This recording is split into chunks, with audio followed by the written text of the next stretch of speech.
been at war with itself to various degrees pretty much constantly. In fact, we've only managed 268 years of world peace in all that time. Because there's always some other group of people with land that you want, a god you dislike, or just because it's Monday. And we're getting really good at war. The 20th century was a record breaker, with over 100 million dead people, proving that we really have turned into pros. None of this swords and horseback nonsense anymore. But we're also more civilized, aren't we? Only a barbarian will cut a prisoner's tongue out and put their head onto a stick. A drone and some laser-guided missiles are a far more cultured way of doing things. And since we fancied ourselves as civilized, we decided to draw up a rulebook about what you can and cannot do when it comes to killing millions of people. I know, but there's a right and a wrong way to do this. So, lock up your guillotines and hide away your mustard gas, because you're not allowed to use them anymore, you naughty tyrant, as we discover what is a war crime. For thousands of years there have been rules, both written and unwritten, about how warfare should be practiced. The Mahabharata, an epic poem from ancient India, contains a passage saying, "War should be waged for the sake of conquest. One should not be enraged towards an enemy who is not trying to kill them." This is the ancient Indian way of saying, don't hate the player, hate the game.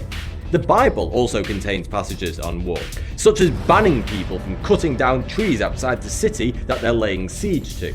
Apparently, "thou shalt not kill" was open to so much interpretation that in the sub-clauses it even covered gardening before a massacre.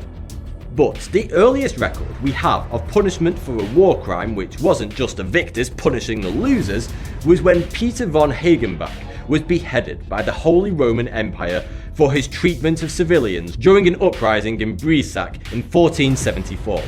The reason, they said, was that his crimes were those he as a knight was deemed to have a duty to prevent. It's also the earliest example of a case involving command responsibility, since he claimed unsuccessfully that he was just following orders. The first international war crime agreement signed was the Strasbourg Agreement of the 27th of August 1675. It was between France and the Holy Roman Empire, which at this point was basically Germany, to forbid the use of poisoned bullets. Now, you'd think that this was the earliest form of chemical warfare, but in fact it had been happening for over 2,000 years. In 600 BC, the Athenians used a heart toxin taken from the hellebore plant to poison the city of Carrhae during a siege. Around 250 AD, the Persians battled the Romans in Syria by burning sulfur and bitumen to suffocate them. And in 1250, when the Chinese were fighting Genghis Khan, they made bombs out of gunpowder, feces, and a variety of poisons such as arsenic and aconite root, which caused nausea and convulsions. What a lovely sounding cocktail, but I think I'll take a martini, thanks. At the end of the 19th century, many of the major powers were beginning to think that maybe there was a better way to do things, and they decided to adopt an international version of the Lieber Code, which had been signed by Abraham Lincoln after the American Civil War. It outlawed the use of torture to get confessions, killing prisoners, using poisons, and putting proximity mines on respawn locations if you were playing GoldenEye. Russian Tsar Nicholas II was instrumental in setting up the Hague Convention of 1899, where a lot of this was agreed upon and signed by 26 countries. It also forbade bullets that expanded on impact, using balloons for bombing, and they also kindly agreed not to attack marked hospital ships. There was a follow-up in 1907 that covered a lot more maritime law. Once we had all those laws neatly written out on paper, we decided to celebrate by breaking them all in the horrific slaughter that was World War I. Where mustard gas filled the trenches, prisoners were used as forced labour, and nobody gave a flying monkey about any of the laws of combat. Henry Dunant was a Swiss businessman who became the first recipient of the Nobel Peace Prize in 1901 for his humanitarian work, which led to the 1864 Geneva Conventions and the setting up of the Red Cross. The first Geneva Convention agreed to protect all the people not actively trying to kill each other, such as the wounded, the civilians, the shipwrecked, and prisoners of war. We needed multiple other Geneva Conventions over the next 100 years, since each new war that passed proved that we were absolutely terrible at actually following them. But nonetheless, they are the cornerstone of most current humanitarian law. Now, if you break a law in your own country, then it's generally clear what the punishment is going to be. But none of these conventions have clear punishment written into them. So how do we know if they really work? I think you probably already know the answer. They don't.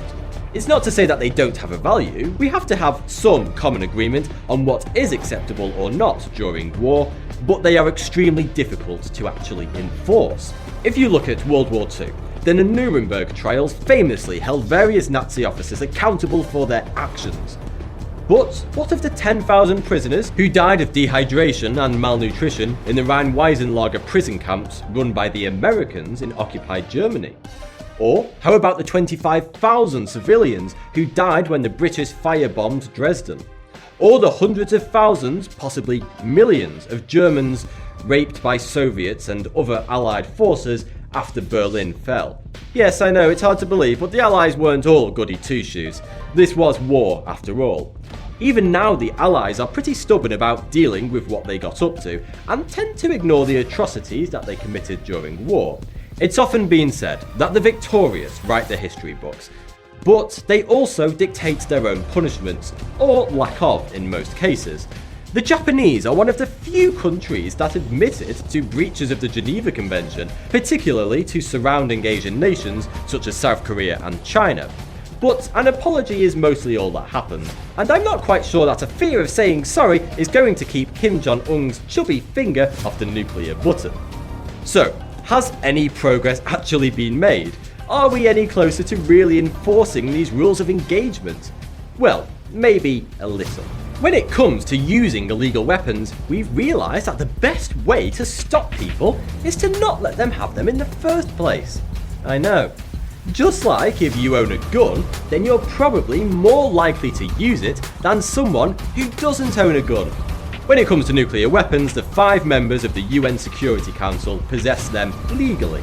That's China, Russia, France, the UK and the US. And only 4 other countries have them that we know of. India, Pakistan, Israel and North Korea. But they are not part of the treaty, so there's not a lot we can really do about it, except ask them really nicely not to end the world. But according to the treaties for chemical and biological weapons, all stockpiles should have been destroyed. No one should have kept some spares lying around in case of a rainy day. And any country in the treaty is supposed to be able to ask the UN to send inspectors to any other country to check that they're not hiding sarin gas behind the biscuit.